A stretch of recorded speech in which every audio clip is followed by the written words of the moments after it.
great to see everybody today, wherever you're calling in from on the planet. And yeah, a very warm welcome to you all and to our featured guest today from the Nonviolent Global Liberation Community. So we at the Co-Intelligence Institute just like to talk about a little bit about what we do. First of all, we promote innovations in collective wisdom, co-creativity, and collaborative governance. And what this means is that we share real life stories and case studies of other people's good work and approaches to the complex challenges of our time. We promote and develop tools such as pattern languages, group processes, digital platforms to engage greater collective wisdom. And last but not least, we welcome people into learning communities like on this call today, where we can all deepen our understanding of co-intelligence and develop our capacity for wise relating and living well together.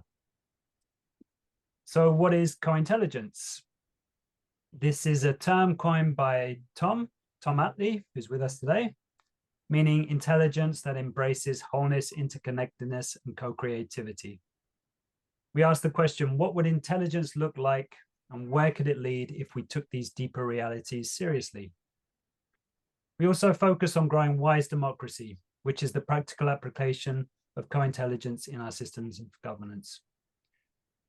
Wise democracy points to the human capacity to reach wise collaborative outcomes together. So I'm going to hand over to Rosa now to welcome us into the call. Thank you. Thank you so much, Andy. So this is one of our real world co-intelligence calls where we invite different practitioners, people who are doing work that we see as co-intelligent, whether they're calling it that or not, but it has to do with wholeness and co-creativity. And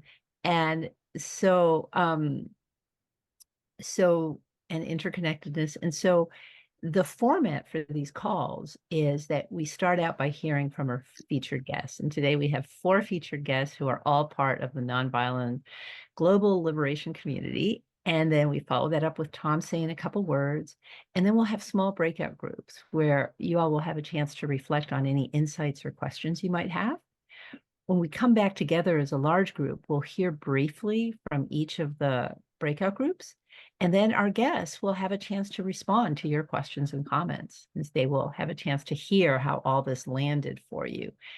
And then at the end, right after the formal call ends, we'll have an optional 30-minute debrief for anyone that wants to stay and chat with us. So with that, I want to welcome and introduce our featured guests. We have Emma Quayle and Miki Kashtan. And we have Verene Nicolas. And we have Alper Suzer. And I'm sorry if I mispronounced any of your names. So anyway, Miki, Tom, and I have been friends for a long time, and we're delighted to have her and other Nonviolent Global Liberation Community members here with us today. And we'll just say a few words. Since 2017, NGL has been a community of practice dedicated to closing the gap between our current global crises and fully interdependent living and empowered choice for all. This is from your website. Through radical yet practical experiments rooted in nonviolence, the NGL community explores engaging at all levels, from reconceptualizing intimacy and family to designing models of governance. So we are very excited to be hosting you today to share the fruits of your experimentation. And with that, over to you. Great. Thank you so much, Andy, Rosa, and Tom, for inviting us. So I want to give a very brief introduction to NGL, which is what we call for short, Nonviolent Global Liberation. Many of you are familiar with our work already, and some I don't recognize, some of you I don't recognize, and also just for the recording, this may be watched by many people in the future. So as Rosa's just said, we were founded in 2017, essentially when Miki, who's one of our presenters here tonight, realized that unless she was joined by a number of people and that some kind of structures were created the legacy of the work that was channeled through her and her vision were probably not going to go beyond her death. In other words, unless there was some conscious effort to come together as a community to experiment with some of the ideas that were coming through her and some of the tools and some of the insights, we will likely, as humanity, going to lose a whole lot of wisdom that was contained in this work. So Miki was originally supported by a couple of us to start this experiment, and then very quickly it grew to a number of people who were very excited by the vision and what we were planning to do. And essentially, I think, as Rosa has already said from our website, we are a group of experimenters. So we experiment with pretty much everything that comes our way. But like what we're particularly interested in and passionate about, from where it lives in me anyway, and words differ depending on who talks about NGL. But for me, it's like the experiment that we are as a collective is what it takes in terms of individual and collective liberation to create non-violent, i.e. collaborative, movements, institutions, families, and all forms of collective working and living together. And that being from the very local to hopefully one day the very global. So we are equally interested to what happens within small families, small organizations to much bigger institutions. And then we have ambitions to transform the whole governance structures to have a world that works for all. And essentially what we're doing on a day-to-day basis, we have like between 30 and 50 people who are actively involved in the work of NGL. I don't have the numbers, and maybe Miki and Alper would be more in touch with that than I am. And then there are another bigger group of people, about 100 people who have actually joined NGL as friends.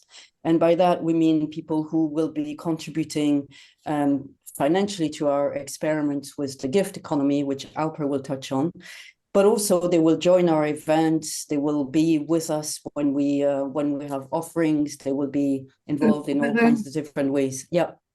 You went past the time.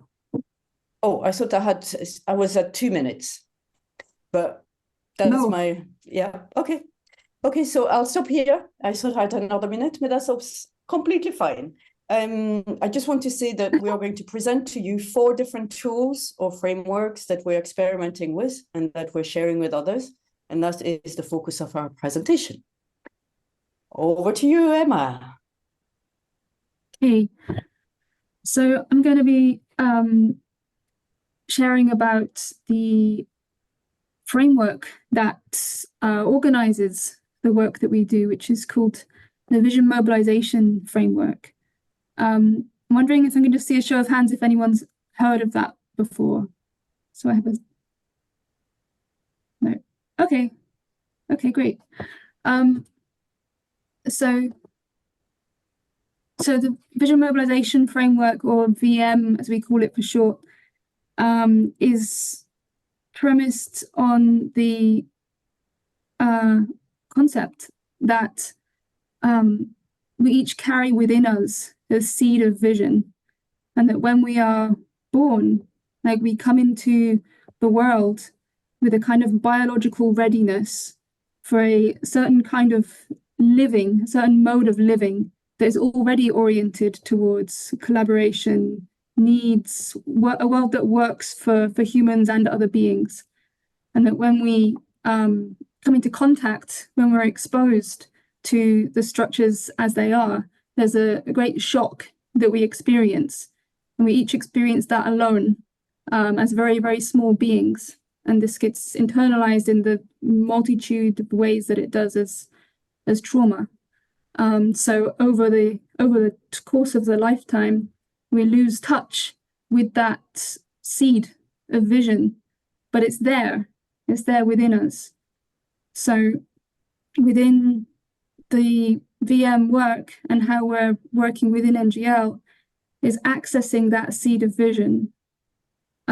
Much of it we've articulated already, like we are within NGL moving towards a certain vision. But we're also accessing this place within people that come into NGL as we do the VM work individually, in teams, in groups, in other experiments that we're doing. We're accessing that, and then the idea is that we are creating new structures to move us towards that vision. So the structures are mobilizing us towards vision. That's why it's called Vision Mobilization Framework. I'm going to show you a diagram of it. I'll just give me a moment to share my screen. Okay. I'm just going to do this because I don't know how to use your computer very well.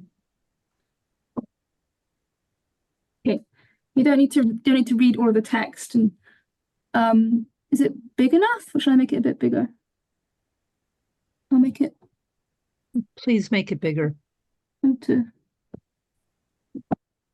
don't actually know how to do that on your computer. I don't know if I know how to do that with this. Okay, well, anyway, we can just, if you can see the overall kind of flows of it, that's enough. You don't need to see the text. Let's just leave it because it's we can't do it like that. So I just found out that on Zoom you might be able to expand it on each person on their screen. Just okay, yeah, true, great, yeah. So up the top, obviously here you have vision. We have the vision that we can kind of see, and we're aiming to create like what is a kind of imaginable vision, and then it goes out up the top there to the vision that we can't imagine. It's outside of human imaginable capacity. The middle section here where it says now is the structures that we're currently living within. And the idea is that we're working to close the gap between the vision and the now. And we do this by assessing our current capacity, which is both like where we are internally and like how we've been impacted by the structures that we live within, all of the strengths and capacities that we've managed to hold on to or cultivate, and also the capacity that exists outside. So like the obstacles that exist in the world that inhibit us from moving where we want to move, and also the openings that are available that make it possible for us to move.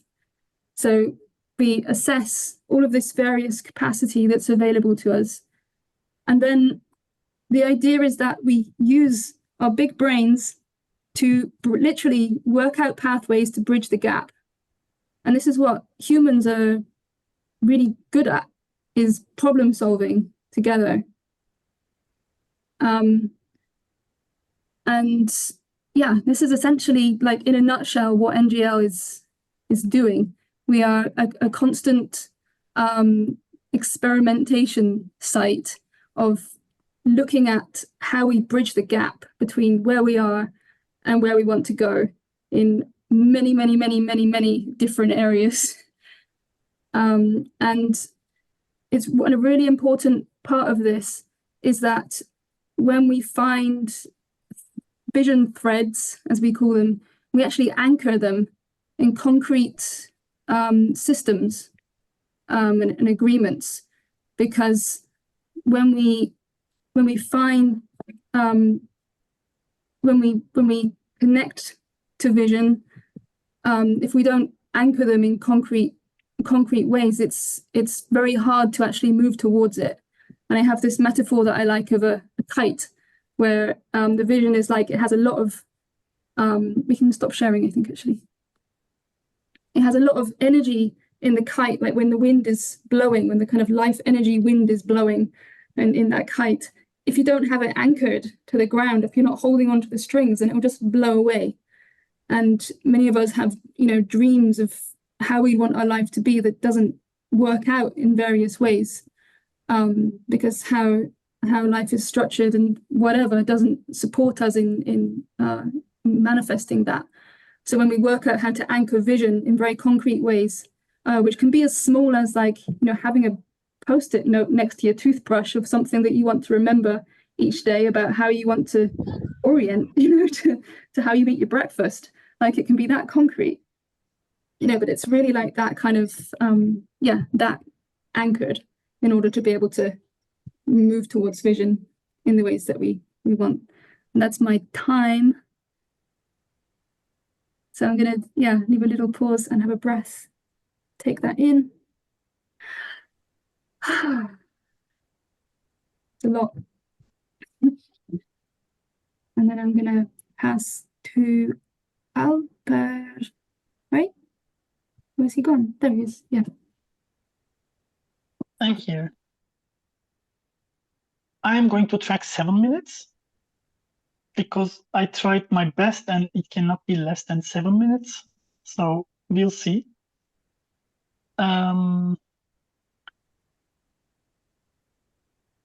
I'm going to start from anchoring and the systems actually that Emma referred to. One of the systems that we have like a direct threat to the vision is our resource flow system in NGL.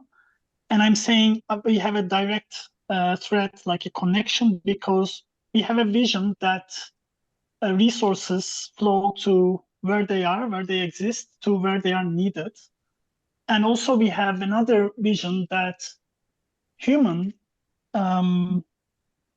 operate from a sense of not to getting back from any work that they do, rather than they kind of make sure that they have all the resources required for them to be able to do their work.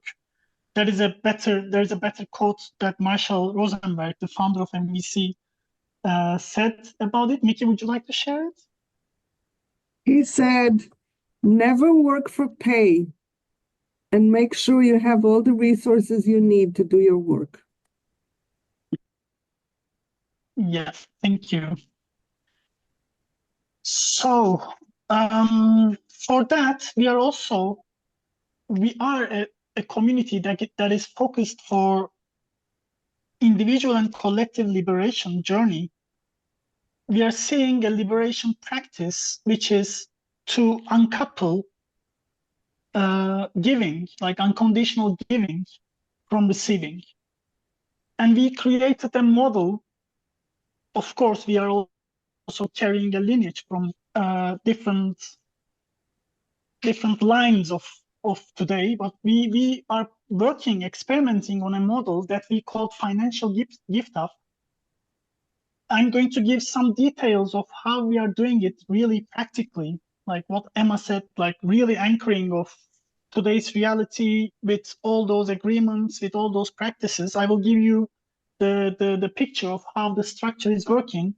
And then I'm going to share some celebrations, some learnings, and some challenges that we faced through this journey, because this was an iterative journey from the beginning. First of all, the structure, we operate in 4-month cycles that we call trimesters. And in each trimester, we are inviting the people who are holding NGL in different degrees. We invite those people to share their financial needs.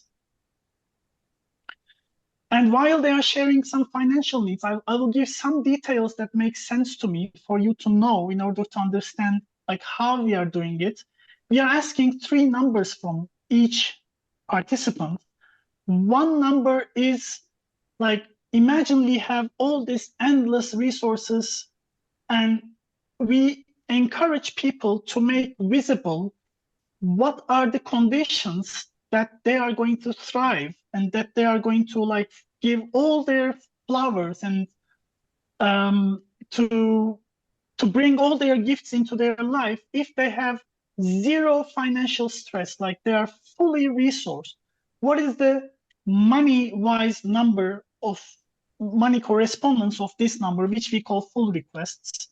And then we ask another number, which is the restraint request, where below this number, there starts to be some stress.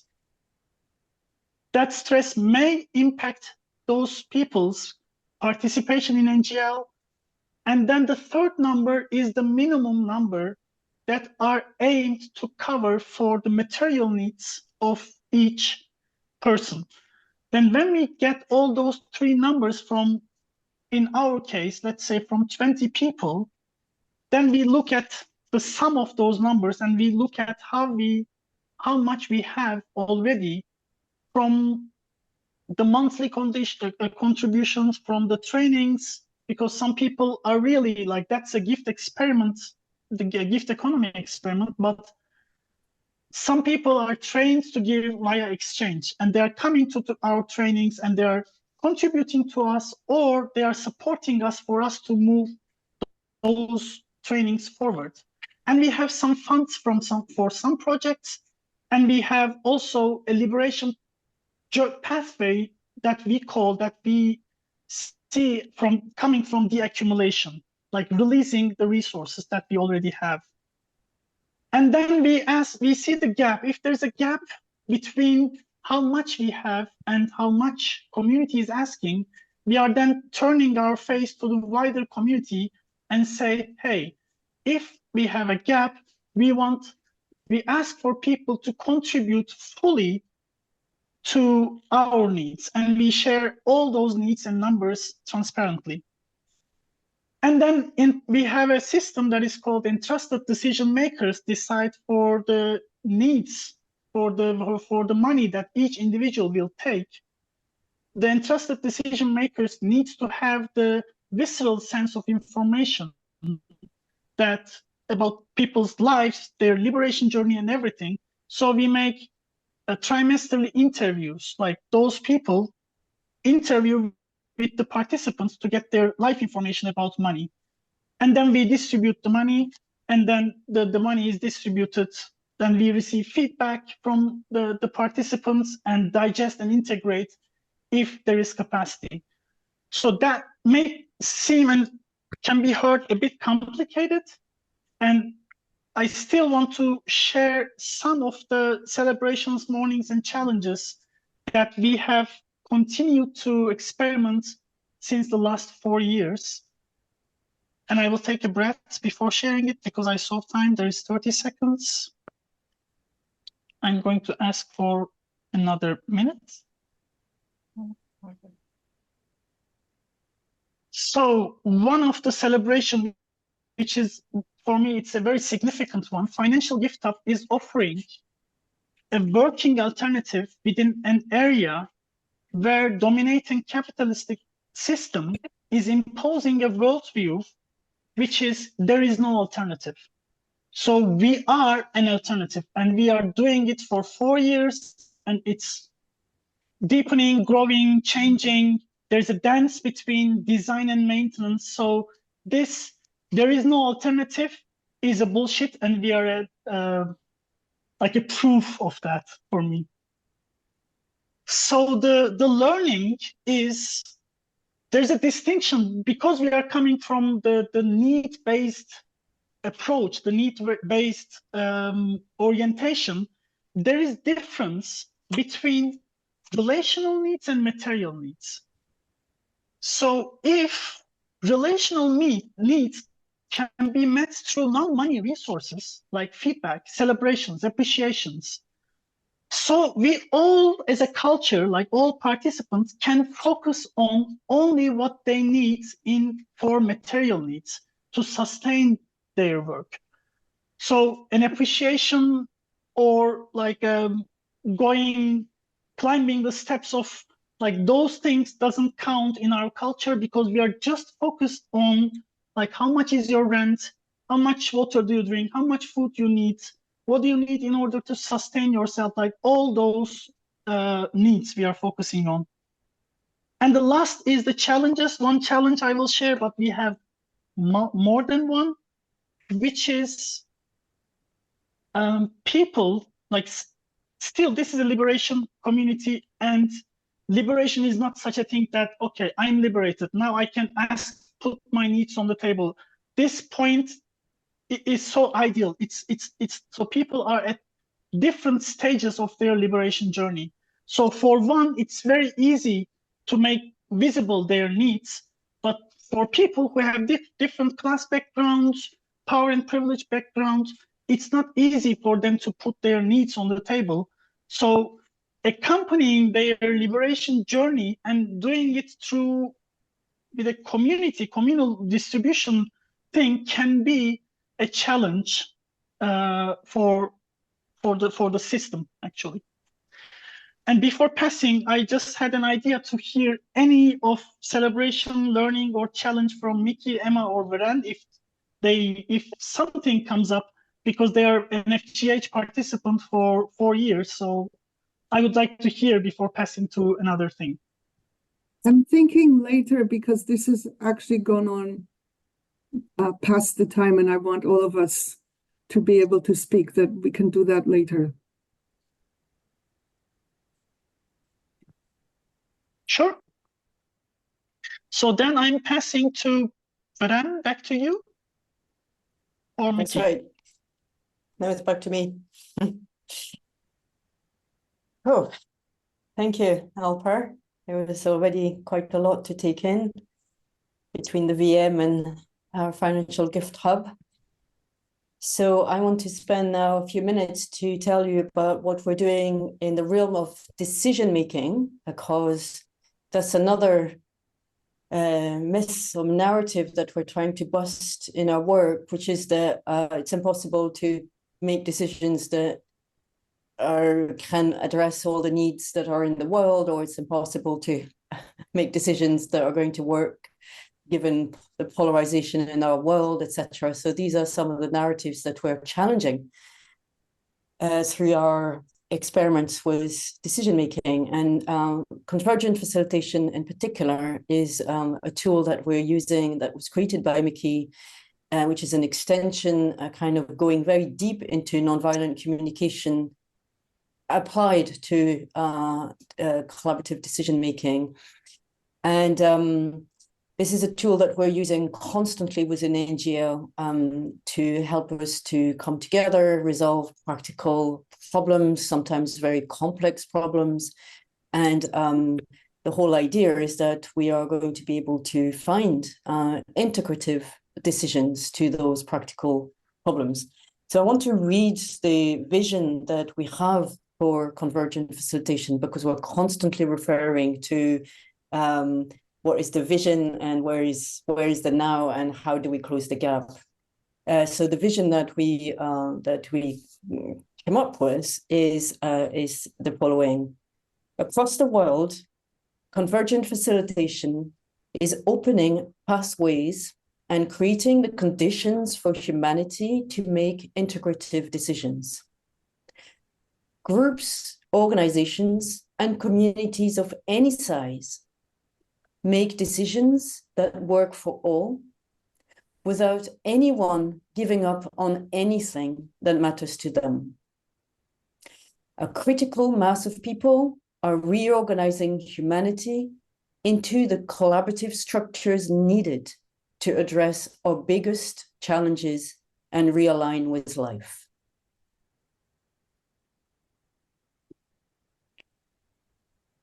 So in Convergent Facilitation, when we use it, we bring people around the table. So dialogue is absolutely key, and the power of listening. I'm thinking of some of your wise democracy principles.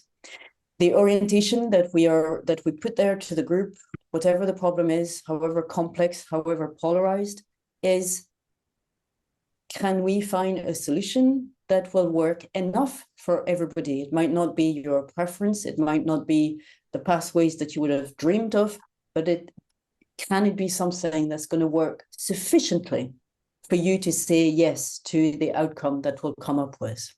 And that's in a way the first invitation that we invite people in, is to have a modicum of faith, of belief, that at least to try something that is different towards that orientation. Another thing that we're working with, and that we find is the only condition to find an outcome that will work for everybody and that will be robust enough to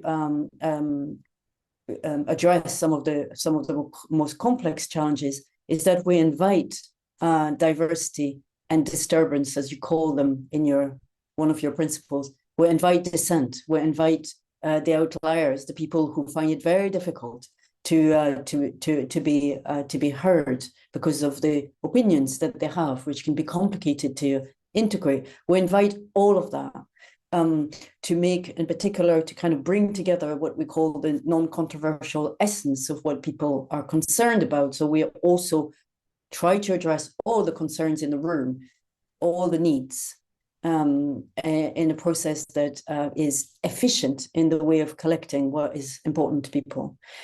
And it's really important, obviously, to have all the perspectives really listened to. I'm following some of your principles here and describing nonviolent convergent facilitation. We are also very keen to work on very practical solutions. So a lot of the process is going to be to identify very practical proposals and ideas and liberate the imagination, if you like, to be able to match what those non-controversial considerations for a particular decision are. So we are really we're opening up a lot of creativity, a lot of the power of thinking is very much there, creative thinking, to be able to create a kind of collaborative outcome, bringing people together to work together to find this outcome. So there are a lot of different steps and a lot of skills that are required to facilitate a convergent facilitation process. And I just want to finish my few minutes to say that we have examples now of convergent facilitation being used in a process, for example, many years ago that Miki facilitated in Minnesota to resolve complex problems around child custody. We have examples of it being used fairly recently in California in the field of agriculture and particularly pest management issues. We have examples of it being used to facilitate deliberative assembly, citizens' assembly. There was one facilitated recently in Oxford in the UK. And we have other examples of it being used in quite major projects recently in Bangladesh and India around child protection and international development, as well as in families, as well as in schools, as well as other maybe more maybe what you would call maybe less polarized environments than those big fields that I've just named. But it's wherever we go with convergent facilitation, we seem to be able to make shifts happen because of the power of some of the things that you have in your principles: listening, creative thinking, integrating dissent, and many other things. So I'm going to stop here because my time has come. And hopefully I've managed to give you a little bit of an insight in CF, as we call it in short. And there's a whole website to learn more about that and case studies. Thank you for listening. Over to you, Miki. Thank you. Am I on screen? Am I visible? Yeah. I just want to take a few seconds just to breathe, because there's a lot of density to what we are sharing, and I just want people to have a moment to take it in, digest before I turn attention to yet another topic again. I also want to invite whoever is willing to open your camera. I find that there's much more relationship and much more of a sense of being together when I actually see people's faces. If anyone is willing to do that, that really helps me to have a sense that we are co-creating, not, yeah, thank you. Thank you so much. Hi, Jennifer. So let's, okay, you already counted that. Okay. So the topic that I want to focus on starts from, in each of the topics that we talked about so far. Alper mentioned it briefly in his part. we haven't talked about what happens when there are power differences. And one of the core features of patriarchal societies, which are all the societies that exist now, except for a minuscule minority of pockets of violence that have still somehow managed to retain pre-patriarchal existence.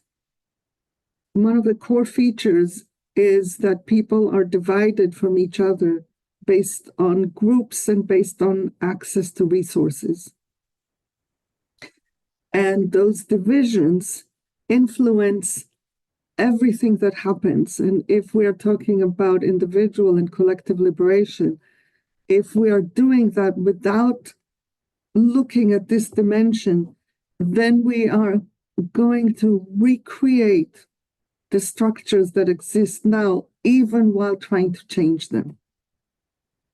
And this is because the skewing of resources and the divisions that give power to some and less power to others result in skewing which needs are visible, which needs get put on the table, and which needs remain invisible.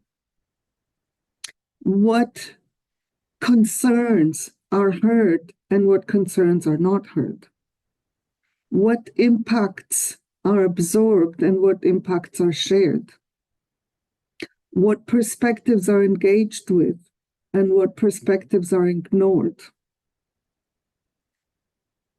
And there are probably a few other ways of saying the same thing, which is that there are both external conditions and internalized conditions that come together to prevent the certain people from being able to put themselves on the table systemically. It never determines what a particular individual will do, but systemically, you're more likely to hear from men than from women. You're more likely to hear from white people than people of color. You're more likely to hear from rich people than people who've been impoverished, etc. And I'm not trying to be exhaustive. And unless we do something both at the individual level and at the systemic level to change those dynamics, we're going to keep creating the same outcomes that we've had. So to use the example that Alper already pointed to, people who spend their childhood in impoverished communities are going to manage to live and sustain themselves on less money. They don't have as much need as others. And that means that they're going to, within the whole context of the financial gift hub, they may ask for less money, even if they could use more money and attend to needs that they are habitually going without. That's one example. If we look at the convergent facilitation, if you're trying to create diversity, trying to hear dissent from different people, some people, when you ask people, we never ask it like this, but just for simplicity, you ask people, are you okay with this decision? They won't raise their hand if they're not, because who is going to care about my opinion? You ask people for their opinion, they will say, I don't know. So these are a lot of challenges that we need to learn how to deal with in order to be able to actually have the kind of dialogues that we want to have. So there's both at the interpersonal level, there is a lot of dialogue compensation that is necessary. So for example, I was once at a meeting somewhere, and there was a potential decision to be made. And I don't even remember exactly what it was, but I said, I want to hear first from the middle managers before hearing from the upper management. No one else was present in the room. And this was one way to unskew what otherwise was happening, which is that upper management always spoke and middle management never said a word. And asking it in this way meant that concerns that otherwise would have been gone were put on the table. So this is just one example of how you compensate. You make it easier for people to say no. And then another one is you need to put in systemic changes. And the challenge is, how do you make systemic changes with tenderness and not with harshness, while recognizing that the commitment is liberation for all. It's not liberation for the people who have had less power to now have more power and oppress the ones who had less power. Oppress the ones who had more power and change things. The key is that we want to create a world that truly works for everyone. So we need to subvert the very idea of power being based on external resources and restore the natural kind of power that is based on internal resources, which is either natural authority or just the personal power to be able to take action to care for what we want and what matters to us. I'll pause here. Tom, I think I'm passing it to you now.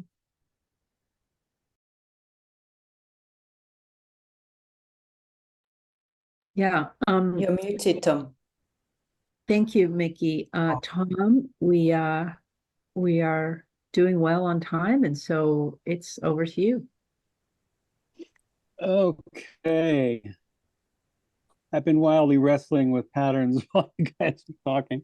And you're both in the pattern language and outside of the pattern language, and bringing up new things that could and should be in the pattern language and nuances and blah, blah, blah. So it's a very challenging and interesting thing you're doing. It's really clear, grounding in fundamental needs is a pattern, and that's understandable. Your roots in NVC, etc. There's also a sense of well-utilized life energy. There's a dance between needs and life energy that you dance in the space of, and that life energy can be just the wow, people have energy to do things, but money is often talked about in alternative circles about life energy and how you're going to utilize that, and paying attention in the whole issue of power. People have this life energy to offer into the larger activity and into the world. And if you have extreme power differentials, that ability to use that life energy from those people and by those people is constrained radically. I found there was an interesting, where is that? Oh yes, the life enhancing enoughness is definitely the financial, but there's in terms of having enough resources. That's what originally it was an economic pattern. I was thinking of it as an economic pattern before, but there's a sense of all kinds of enoughness, having enough power, having enough space, having enough time, whatever. There's all kinds of enoughness that can be used, well utilized or not well utilized. So those are some of the common ground things I found between the different things that you were presenting, including a partnership culture in terms of we are trying to do all this together. And one of the things I found I would love to have more discussion with you about is the multimodal power is one of our patterns, and there's a whole section on holistic power in the on the Wise Moxie Pattern website, and I sense there might be some interesting realizations coming out from that. I'm ending up doing admittance as well here. The sense of the power, there's a power from within and power from among, and power from without. There's these other ways of thinking about power other than the power over dynamic. Usually when we're talking about power, it's about power over, or the generic power to do something. And we need to resist the power over and constrain it in various ways. But the number of kinds of other forms of power that are often not even thought of as power. It's like the ability, Gandhi's using the power to not cooperate, which is not a, it's a withdrawal of power with, that is an creative use of that, which most people don't think. It's like, okay, so what part of what Gandhi was saying was the British have power over you because you're cooperating with them. And if you withdraw that, you have power to withdraw the power you're giving to the British and take it into yourself individually and collectively and start using that power from that place. And the power from within has so many dimensions to it. I would love to have conversations with you about that. Yeah, and the idea of the prime directive, which is appreciating, evoking, and engaging the wisdom and universalness of the whole on behalf of the whole, has many different applications. The applications to the groups doing things together, and to whole social systems doing things together, and within a person. How do we appreciate, evoke, and engage the wisdom and resourcefulness of the whole person on behalf of the whole person, and on behalf of the whole community, whatever it is? There's a lot of interesting applications here. The expanded sense of liberation, I think, is something that you bring into the wise democracy conversation that there's not enough of. And I would like to expand it in another way, the sense of liberation for all in terms of all people. And what about liberation for all in terms of natural systems, natural organisms, in terms of future generations? That's an expansion I would love to see explicitly addressed, because there's some challenges presented once we expand beyond the human, liberatory. I love the map at the beginning. I hope we have access to that. If there's a way you could put the source of that in a link so it could be studied more fully. The sense of vision, the dance of vision and constraints that you have a very creative approach to. I would love to have that explicitly available to more nuanced engagement, more full engagement. But I sense you are living a pattern that you are advocating in a very profound way, and that act of that kind of living of the vision on behalf, it's like living a vision of possibility for all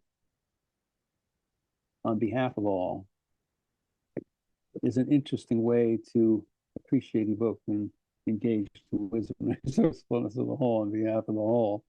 And it's different. Most people don't have that particular focus, including me, but it's to go to that extreme in that particular practice is a very interesting gift. And I fully embrace it as a co-intelligent activity and see many different things to be done with it. That's enough for now in my scramble-amble inchoate effort to try and speak to this complex, beautiful thing you've created. Check. Thank you so much, Tom. So, and thank you, Miki and Emma and Verene. And where did you go? I'm not seeing you. Alper. Yes, Alper. Oh, there you are, Alper. Thank you, Verene. So we're going to go into breakout groups. We have heard a lot.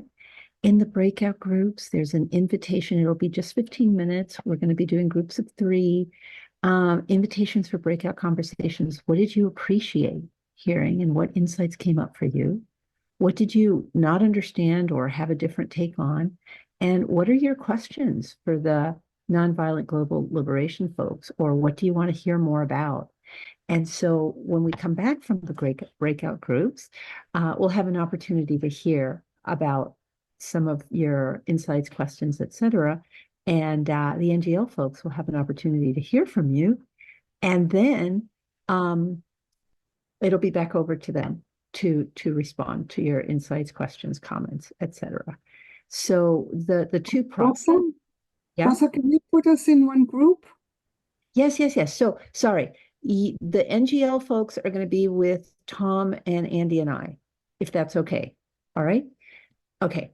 So and then after the two process things, if you could please make sure that you in your breakout groups have a chance to hear from everybody in your group. So that's up to you how you share the time, but please share the time.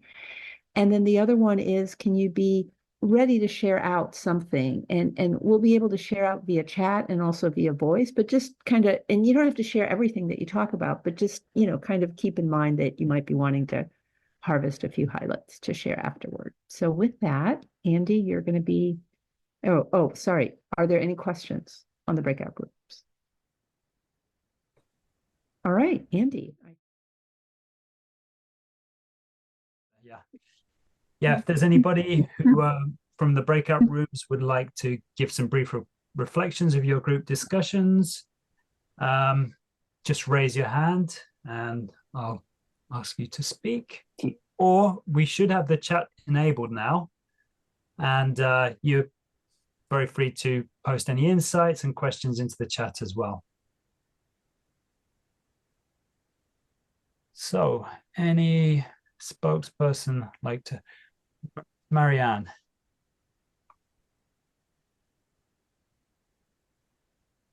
You're on mute. Sorry. Okay. First, Natalia, Leoma, and I loved your talk, and we wanted to hear each one of you much more deeply. We could have gone on for a long time, and we shared the insights that we learned, but there's so many that I think we'll just jump to the questions that we came up with, and then just go from there. So one of the questions was, let's see. Is somebody going to type the questions in the chat? Because I won't remember otherwise. Can someone do that? Rosa said yes. Okay, thanks. Okay. In fact, I might help with this too. One question was, how do we get out of the multipolar trap that Daniel Schmachtenberger talks about? If one group is a predator, say the capitalists, to keep bringing forward your alternative vision, that some people are going with this alternative. There's certainly constraints. How do we incentivize your vision and help that happen and get more widespread? That was one. Leoma and Natalia, let me know if I'm leaving out anything. How big is the group that you're working in, and are you all in the same place? And the same question as Tom, how do we bring in the needs of the non-human world, if you're already doing that or not? Curious to hear more about that. And let's see. I think those were the big questions that we had. Did I leave anything out, Leoma and Natalia?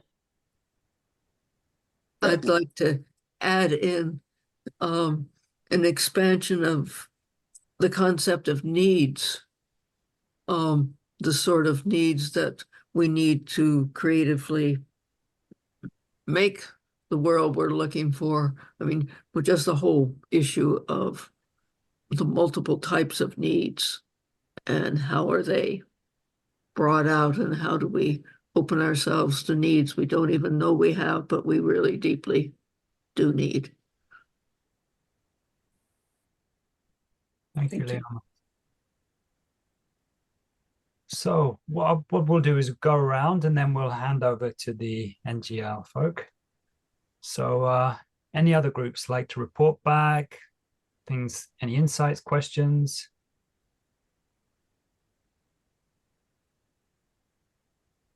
I can share from our group. We didn't have a ton of specific questions. We were more just reflecting on how inspired we were to hear what was shared, in particular around the vision mobilization model of imagining where we want to be and the limits that are in the way of that. We're also interested to learn more about the convergent facilitation approach and how we could go about learning more about that method. We were struck by, it being a decision-making method that invites in divergent perspectives. And then also inspired by the resource allocation model. So I think, just interested to learn more about each of those as time allows, or pathways to learn more afterwards. Thank you. Thanks, Laura. Anybody else?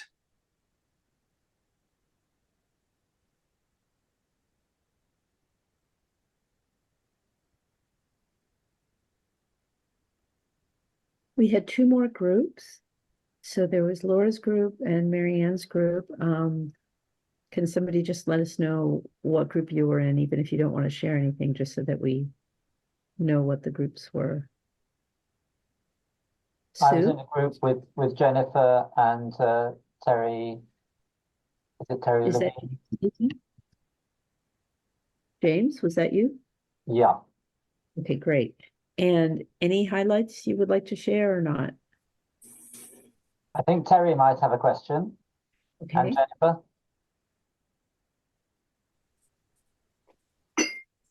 Terry? My question was already spoken, and so there's not really the curiosity that I had. I think we'll come out learning more about basically all of it. Okay, learning more about all of it. Yeah, I just want to say that having been a presenter before, that's just a beautiful thing to hear, that you want to learn more about all of it. So thank you so much, Terry. Jennifer, would you like to say anything? Yeah, thank you. The question that was raised around the more than human world and how that's woven in was definitely came up in our group. Also, real appreciation for the writing that Tom shared of this group's around the Gaza situation, and curiosity if they would be open to sharing some about that in this forum. Yeah. Thank you so much. So do you mean a little bit about like how they came to write it, or just any additional things about Gaza in that situation? Okay, wonderful. And what's happened with that an issue? Yeah. So, and then there was a fourth group. Who was in the fourth group? I was in the fourth group, and I got there very late, only had a time to hear some of what Tom was sharing. Somebody else had arrived later than usual, and all three of us were close to NGL. Okay. But the thing I noticed was a sense of receptivity and a sense of excitement with Tom saying, okay, all these different ways of looking at power, and a sense of receptivity here, which we were lamenting we so often do not find, like we're so much at the edge in this thinking that it is not easy to convey it to somebody else. And I was very excited myself about the sense of receptivity and like richness of dialogue that might happen here. Thank you so much for sharing that. Anyone from that last fourth group want to add anything before we turn it over to our presenters, guest presenters again? Okay. And I think you all had another fourth group that was not the group Sue was in that didn't share yet. So Tom and Andy and I met with Miki and Emma and Verene and Alper. So are you talking about that group? No, I think Nora's talking about yet another group, so the fifth group. Rolf, Steve, and Vanda. Thank you, Rolf, Steve, and Benda. Okay, so would any of you like to just say anything? I can speak only for myself. For me, comes up the question about the experiments you mentioned at the beginning, Verene. Because I guess it is interesting for me because I believe we need more proofs that collective intelligence can really work. And so I guess that experiments can help, especially if these experiments are in highly controversial topics. If we can create in these circumstances spaces for collective intelligence, it would have a quite great impact as a proof of, oh, wow, it's possible to create other solutions than we do now. It's half a question, half a statement. Thank you so much, Rolf. I would love to follow up with you about that after the call, to send you an email, because that's a lot of the academic work I've been doing is collecting experiments like that. But I'm really glad that you shared that question so that NGL folks can address that. Yeah, and so who was in Rolf's group? Yes, Steve. You're muted. Thank you. Yeah, I had two main two main objectives to being here today. One was to be able to focus in on resources, key resources, so like to help understand NGL. So like that diagram was fantastic. I love to be able to get a copy of that.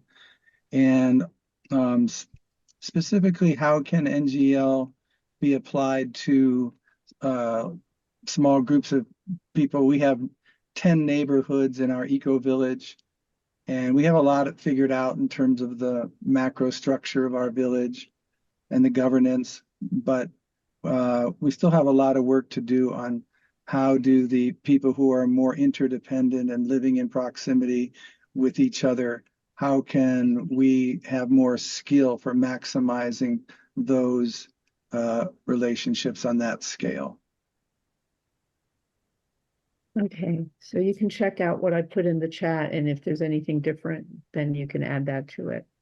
Thank you, Rosa. Tried to capture the gist of that. So unless there's a burning question, Andy, I think we're moving it over to NGL folks to respond to all the feedback that you've heard. Rosa, there was the piece you wanted me to speak to as well. Do you want to name it as a question? Oh, yeah. So I've been very impressed by what the work that NGL has done in terms of the tension between current capacity and the vision, and not giving up on either. And so I would love to hear you say more about that.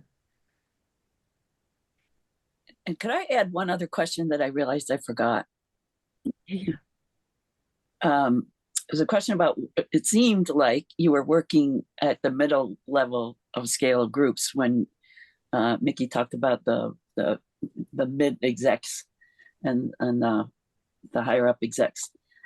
And we wondered how you combine with other groups to be a resource for your way of doing things, the alternative way of doing things. And how does your vision work with other groups with similar visions? And what are your strategies and structures, if any, for that? I'm not sure I understand your question. There was movement around the chat and I might have missed some words. Can you say it again briefly? Sure. Just a question of how you work with other groups that might be trying to do similar things to you, or presenting alternatives that are also really good to capitalism, and whether you have structures or strategies for that. Thanks so much, Marianne. How do we prioritize what to answer? We can't answer all the questions.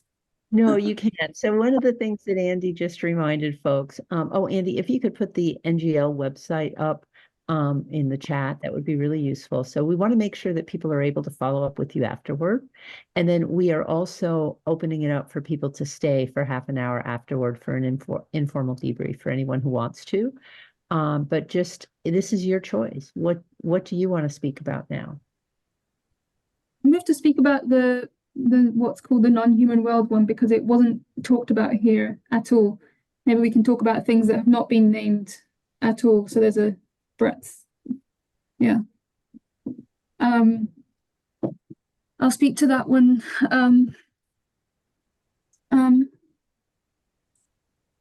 I've been there are a couple paths with which I'm exploring this.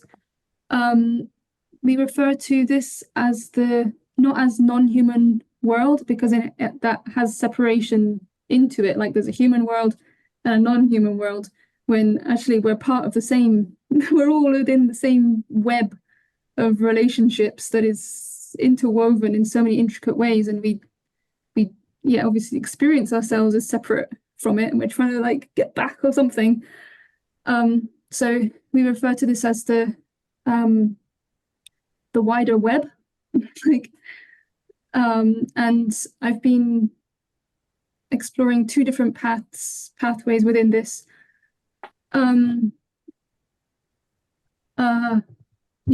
could go into like a lot of detail about my childhood and all of this, and I have a very deep connection with what we're calling the wider web, for reasons I won't go into right now.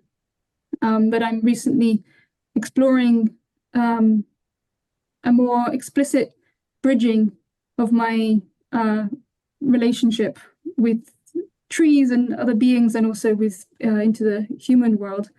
One of the things I've discovered there is the presence of relational needs that exist in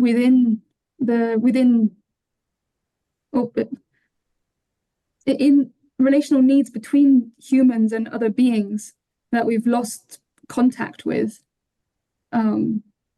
because of experiencing ourselves as separate. So one of the things I'm wanting to do is to uncover more of these relational needs. One of them that I discovered is communion from within surrender, for instance. So that's one path that I'm kind of exploring. Then it's very like niche within NGL, like it's pretty much within me and a couple of others that are exploring this, and it's not embedded, and we don't have much examples of this yet, but it is happening. Another thing is that we're working on creating land communities on land. So most of NGL is online, and there are pockets of us that are experimenting with living together physically. And the vision that I have for this is to be able to collaboratively to work collaboratively with the land and other beings there. And for this, there are practices like permaculture, for instance. Like I'm working within permaculture, how to listen to the land, how to listen to other beings, and integrate the needs as far as we can, be aware of and contact with into the designs and how we relate to land. So that's I think pretty much as far as it's going so far. Yeah. For that piece.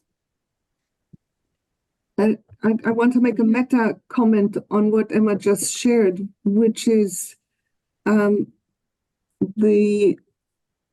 our project is super ambitious. It's like all encompassing, and we can't do everything. Our capacity is very low.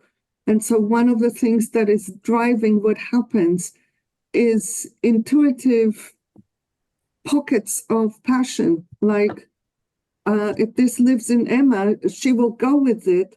And if it catches, then eventually there will be more people that will go with it, and something will happen, and it will crystallize into a project or something like this. That's part of how we unfold. It's very much with principles of life, like where life energy goes, that's where the development happens. That's the meta comment. Maybe each of us can take a question. That's what I was thinking, that each one of us can take a question we're drawn to. Yeah. I can try one. And I'm also open to the strategy of you adding more things if it lives in you, in one of you, which is the line between the current capacity that goes to the vision and how to keep that line generative. I think we have explored some of the principles in this line, and through the practical. It's not just exploring through intellectual conversations or just through practice of the resource flow model. There are some learnings that come. For example, one is the like if you look at how babies walk, there are a lot of attempts and there are a lot of failures, and there are a lot of attempts and failures. Like I was watching one of them, like for how she learned to walk and what kind of principles underlying that, which we call like not giving up, staying connected to the vision, staying within capacity, and continuing moving towards that vision. It ends up with increasing capacity. So you can start to run after a second and again fall, but being on the path itself and not losing the direct connection with the vision, in our case, which is the resources being distributed to where they are needed.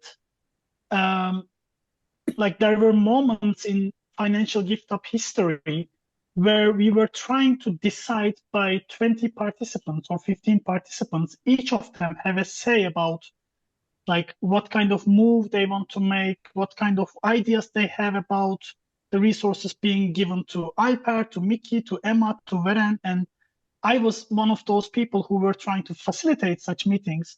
And at the end of each meeting, I was feeling very depleted and like wanting to even like, okay, numbing myself, just, okay, you do whatever you want, you distribute the money. So that was a sign for we don't have collective capacity to make such a vision come true. So we decided to find something generative and based on trust that we can try not to lose the essence of what we are doing. Then we shifted to the model of entrusted decision makers, asking for entrustment each trimester to each participant and saying, if you entrust us, we will make the decisions for your financial needs. If you don't entrust us, come and join us and hold the work with us, because we don't have capacity to engage with dialogue, with receiving feedback, this or that. So that was a little example of staying within capacity, but continuing to be on the path.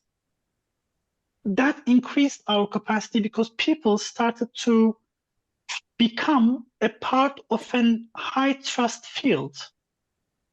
Like I want all of us to imagine that we are giving some people the decision-making power of how much money we are going to take each trimester.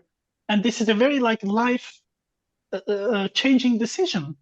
And that being in a trust environment, I think is one of the principles that changes everything. Like acting, I think, Miki, I'm learning a lot from you, like the difference between high trust fields and low trust fields, which that system that we are bringing cannot operate in a low trust field. It's just, it cannot.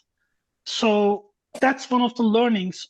And inside that, there is one pocket that I want to bring forward, which is even the trust is affected, impacted, or something happened by some decision or some impact, whatever, we are practicing to make choices within togetherness, not within separation.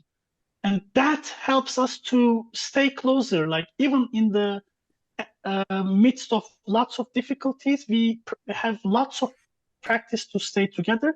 That is also another sign to, not another outcome of a high trust environment. Yeah.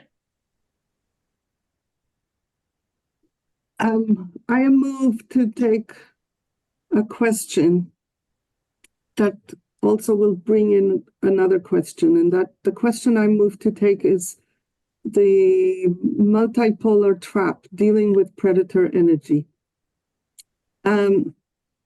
So I want to start answering by saying none of us have an answer to this question. I don't think that there's anyone who actually knows how do we deal with the big capitalists or this field or that field. We don't know how to do that. So we're not actually trying.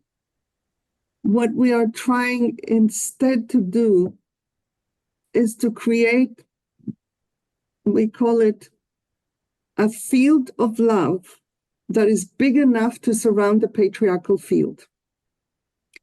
And we do it at whatever scale we operate. So we do it internally by bringing tenderness to our limitations and owning them and being willing to ask for support and all of that. And we have practices. That's a very difficult practice in and of itself. The amount of self-judgment that most people live with is staggering and tragic. We do it in the work of liberation for all on power and privilege. How do we actually learn to give feedback to people in power? Like Emma and the third person that lives with us, Eddie, have been on a journey of years of Emma giving Eddie feedback and sharing impacts in relation to class training and male training. And the level of intimacy that now exists between the two of them is astonishing. And it's creating shifts in both of them because it's done from love and not from againstness, or you should change, or what's wrong with you, what's wrong with me. And this thing about having a high trust field is essential because, and literally some piece of it I just figured out the other day, it's only within high trust fields that we can create new capacities and learn new practices and learn ways of growing our capacity so that we can love more, we can have more togetherness, more choice, create pockets of flow. We are right now ridiculously tiny. There are about, I don't remember, Verene said, I think there are about 40 or 50 of us that are active doing things, really maintaining the thing, and about 400 who are in any way directly engaged. And whatever is the size of the mailing list of people who just find out about what we're doing. It's a ridiculously small thing. And we are actually more impactful than our size. I just heard a confirmation of that today from someone I was talking with. I had a sense of what she said, and she said it without me asking. The word capacity, the considerations of the capacity lens is now starting to travel in movement spaces.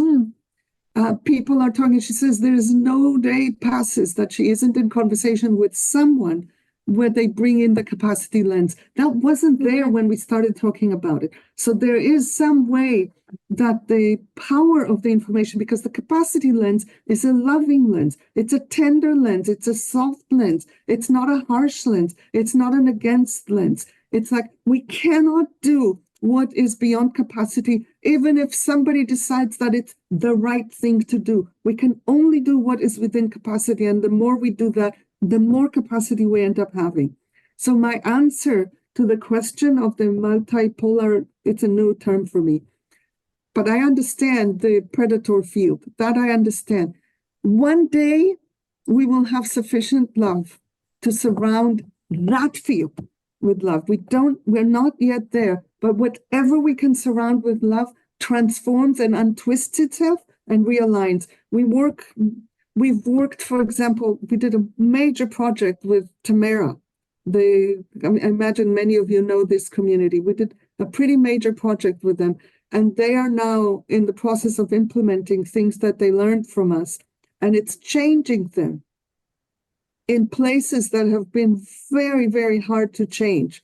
We are not doing it, they're now doing it. So we are seeing tiny, tiny, tiny bits of evidence that that things are moving, and it's only within capacity, and we'll see what happens. That's my answer to those questions. Thank you so much, Miki. Verene, I'm so sorry. We're not going to have a lot of time for you to respond to a question right now, because we do really want to wrap up the formal part of the meeting in the next minute or so.